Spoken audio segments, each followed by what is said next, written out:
welcome everybody to our Stars and Spikes Prematch show. Sydney and Tommy with you. Well, they get set to take on Santos Laguna in a must-win group stage match at Mercedes-Benz Stadium, letting United to win either in regulation or win in penalties to secure passage to the next round. If they do that, Tommy, they'll either take on, or they'll either play at home. I was going to say at home or away. I'm going to say, which obviously, but there's a world where they play at Bobby Dodd Stadium on Thursday. I don't pretend to do the math or fully understand the rules of all of this. It'll be cool, I guess, if they move on. Yeah. I would like another game and the possibilities. Marinchuk coming in and being able to play that game. I know it's small, really depending on governments to do their things, but if we could see a game with him and he could get a little bit accustomed into the team before the Galaxy, that'd be cool. Yeah, no, exactly. So let's kind of go through the scenarios. Lenny, like we said, need a win, either in regulation or in penalties to advance. So here are the permutations, if you will. So if NYCFC wins the group and Atlanta United ends up placing second, Atlanta United will host NYCFC at Bobby Dodd Stadium. If Cincinnati wins their group and Atlanta places second, Atlanta United will head to Cincinnati. So essentially, whoever wins, if Atlanta wins tonight, whoever wins between FC Cincinnati and NYCFC, Atlanta would play that team. If it's NYCFC, it'll be Bobby Dodd. If it's FC Cincinnati, that will be away at TQL. So I might go. Yeah, I mean, that'd be a perfect one for you to go to. It's an early weekend. It's Friday, right? I think it's Thursday. Like Friday at 7. It'll be a Thursday night match. Oh, they changed it? I think it's always going to be on Thursday. Oh, I'll have to take a look. I took a screenshot from them, and I thought they said it was going to be on Friday. If it's Thursday, there's no chance I'm going. I mean, it could well be on Friday. I could be wrong, but Friday at August 9th, it said. Friday, August At least 9th. that's the email they sent out. Round of 32, FC advanced to the knockout round and will host their round of 32 match on Friday, August 9th at TQL Stadium. Okay. So if Cincinnati hosts, it'll be on Friday, but if Atlanta United hosts, it'll be on Thursday. Yeah, I think that's the way it is. Okay. Got it. Okay. Just want Atlanta United win either way. Yeah. To advance to the next round. Right? Oh, I'm sorry. Say that again. Oh no, I wasn't saying anything. I was gonna say that like this game here, right? Like and I'm gonna do it. I did it for both USL games, and I'm gonna do it for here. Like what we did, barely winning in penalties in that game was embarrassing, just kind of in general, right? Because they should have won that game, right? It was a terrible game for them, and then you lose to Indy, which was terrible. But this game, like you look at Santos Laguna, they're bad. I think we said on the podcast, like they haven't won since I think March 5th or something like that. Yeah. Like we have celebrated so many holidays since they have won a game. St. Patrick's Day, Easter, Memorial Day, 4th of July. A lot has happened. National Pancake Day. Like all of these holidays we've hit, and Santos Laguna hasn't won a game yet. You have to win this game, right? And DC dominated them. Was it 3-0? I think was that score? You have to win this game. Yeah. Now, of course, you're not going to have Ronald Hernandez. That news is kind of like, I think, gone under the radar. Like, if I didn't see Doug's tweet about it, I don't think I really would have noticed too much. It really hasn't been talked about like that much. But I mean, Ronald's out for what, 4 to 6 weeks, or is it 3 to 4? Yeah, 3 or 4, 4 to 6, or 3 or 4. Again. But while we're talking about that, let's take a look at the lineups. Actually, so Lisa Brahms starting tonight, which is a little bit of a surprise. Pedro Amador getting his first start in the Lady United kit. He looks good in that picture there. Yeah, he does. He looks happy. So we see him, Amador, get his first career start with Atlanta United. Bartek Sleesh getting the armband tonight. How do you feel about that? I don't get.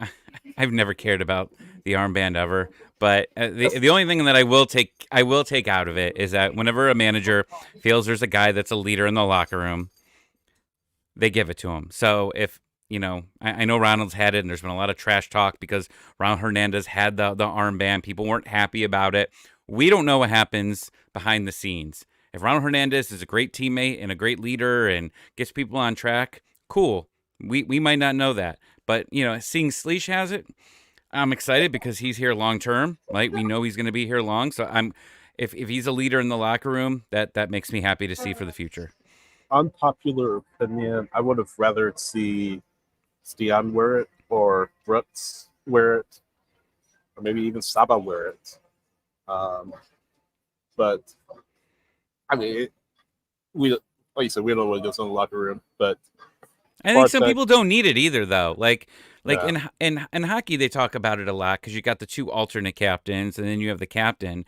And there's some guys that are like around the team, and fans really freak out when they don't have that A on their jersey. And really, it's just some guys like they've come out and said, "I don't need it.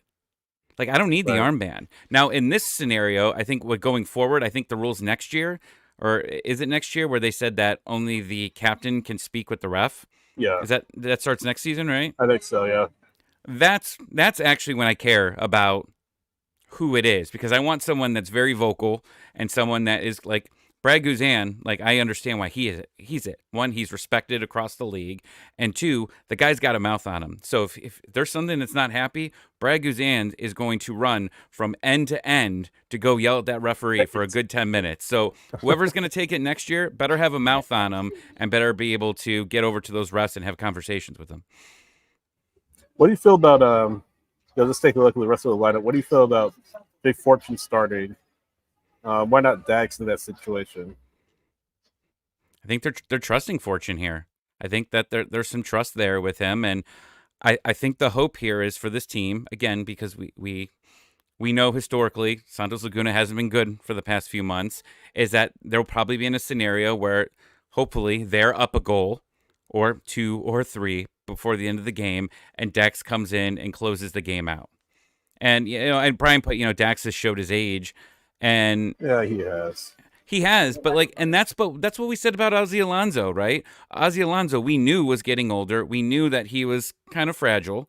So it's okay for him to be able to just come in and help, clear out the last 20 minutes, shut it down, and move on. Like that's the closer role that I've been saying for 2 years that we just never got from Ozzy because unfortunately due to the injuries, this is what they are hoping for Dax to do, and Fortune can play 60 minutes, 60, 70 minutes. I think Jay's been good. That's nothing against Jay. That's when I brought up Dax. That's nothing against Jay, but Jay's been really good.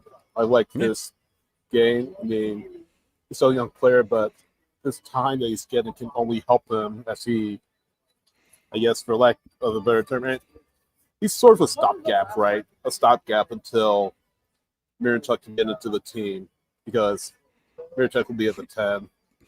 So it's good still that Jay's getting this experience, getting this time with the team. And yeah, like I said, he's been a really good player in the times that we have seen him this season. So again, that's not a slight to him. I said, why not start Dax? But a little bit slightly surprised to see him start. No, Braun, that's the other surprise because I figured Williams would be there instead. But maybe Abram understands the South American, Mexican American style of play a little bit better. I don't know.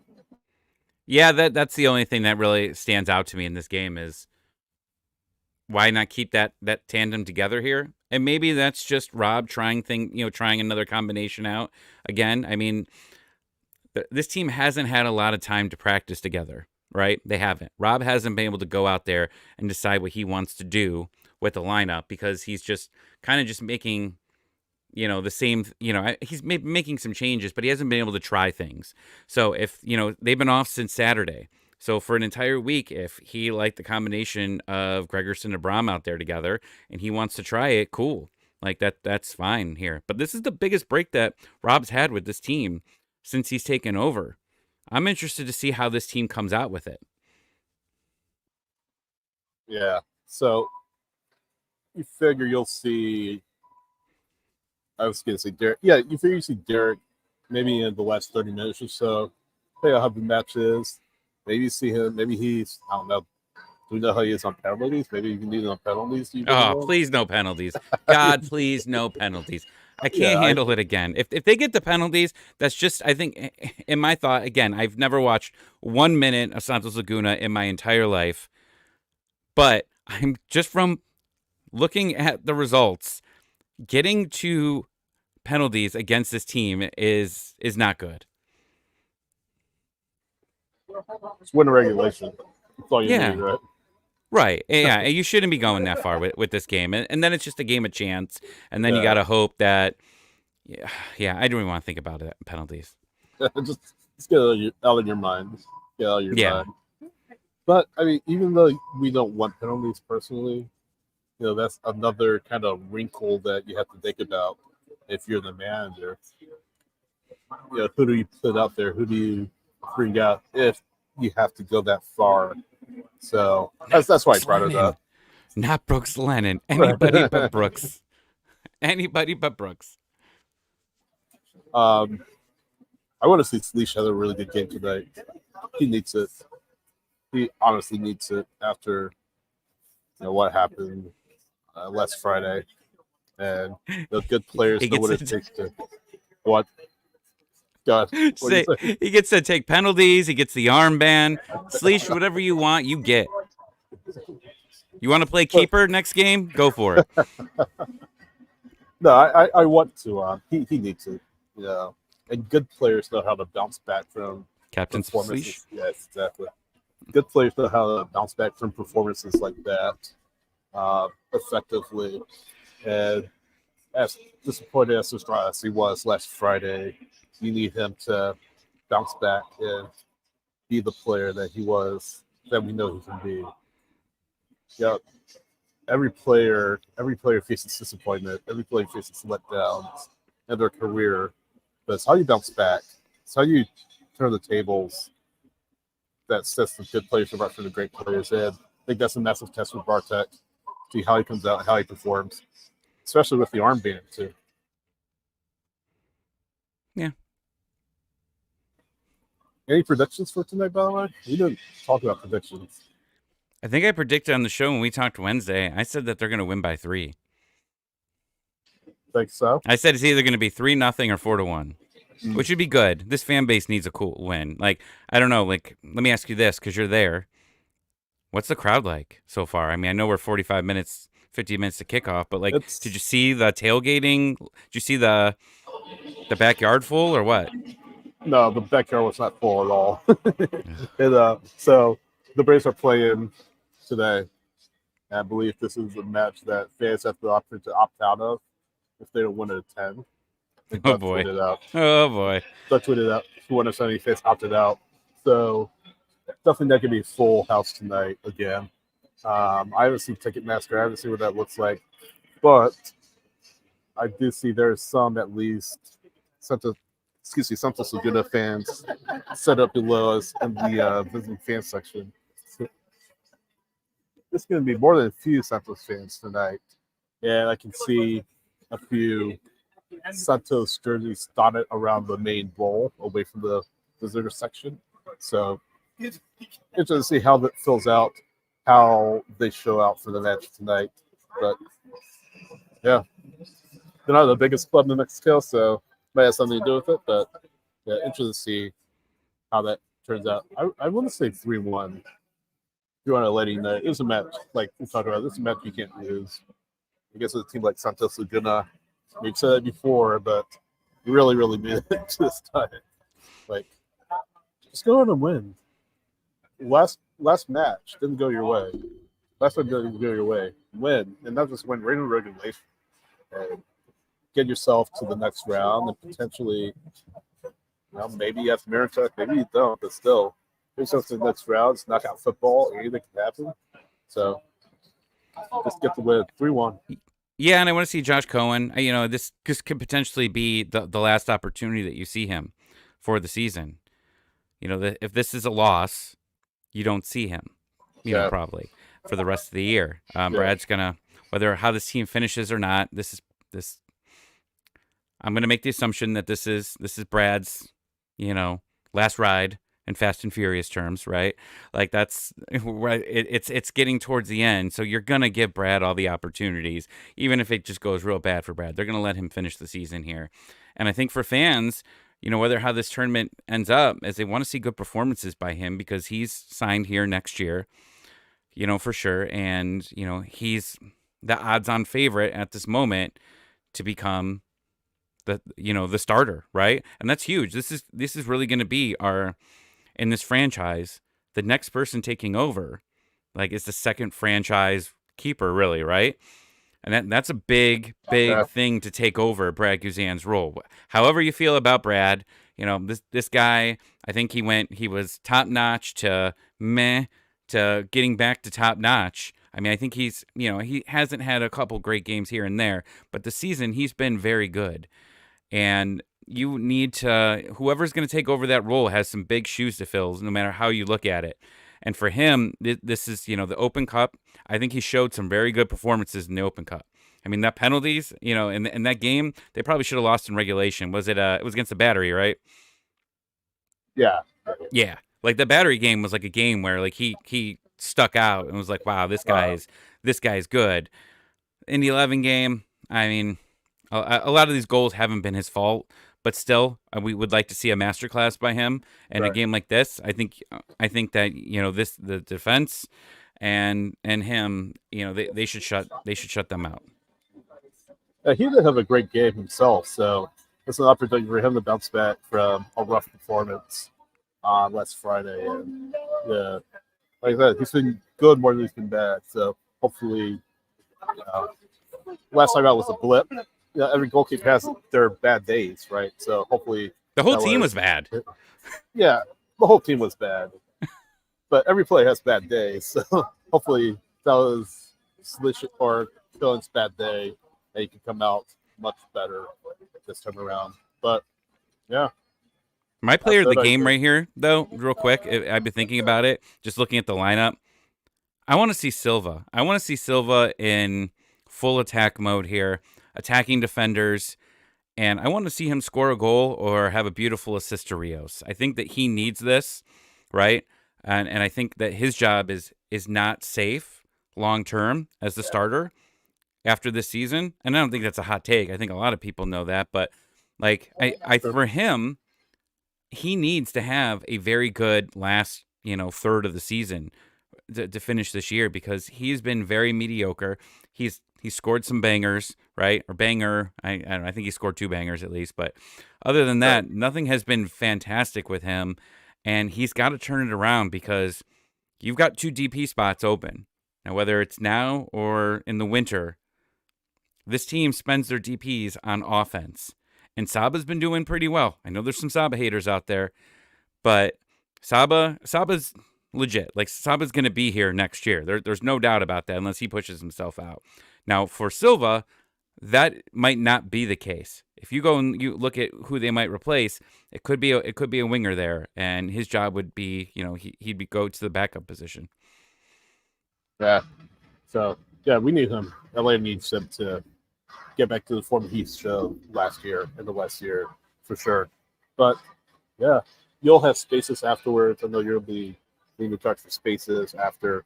Um, Hopefully, it's a win. But like we say, win, lose, or draw. Of course, you can't draw tonight, but win or lose will be with you. Scarves, the letter N, spikes on X, on spaces. Join us there to talk about the match, have your say, and hopefully, discussion will be about Atlanta moving on to the knockout stages of League's Cup for the first time. But that's it for us. Any final thoughts? Lay the smackdown. I spent too much time this weekend watching wrestling. Like this is like my calm day down. I'm like, all right, like when you watch wrestling, like like it's all. Sorry if I'm spoiling this for anybody, but it's a little bit staged, just a little bit. It So is. my heart rate doesn't go up during those things, but my heart rate goes up when I watch this team. Way too much. My watch has never said I'm having a heart attack watching WWE. This team gives me heart attacks, so please don't give me a heart attack tonight. Just let's have a nice year. Hopefully, it's I hear the horn. Well, I'll finish it up for Sydney. SummerSlam. Yeah. So they expect that. SummerSlam Night 2, hopefully, on Santos Laguna. All right. Thanks, everyone. See you guys. See ya. One more horn.